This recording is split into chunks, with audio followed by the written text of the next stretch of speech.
Dear MOR, ako nga pala si Isko, ang humble store owner ng Sampaloc, Manila.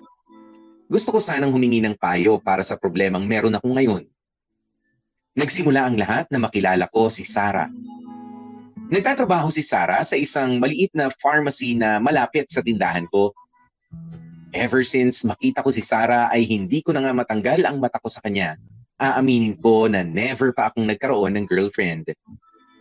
Hindi naman sa hindi ako naghahanap at lalong hindi rin naman dahil sa walang pumapatol sa akin, sadyang wala lang talagang babaeng dumarating pa sa buhay ko.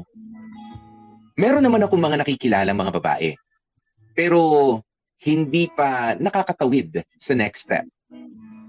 Lagi akong naiipit sa getting to know stage kahit anong forma pa ang gawin ko. Ang totoo niyan ay nagbalak na akong tumigil sa paghahanap na magiging girlfriend ko. Sabi ko pa nga sa sarili ko na kung may darating, ay may darating. Kung wala, di wala. No hard feelings, kumbaga. Handa na akong tanggapin ang single blessedness ko. Pero ayun nga, nagbago ang lahat noong makilala ko si Sarah.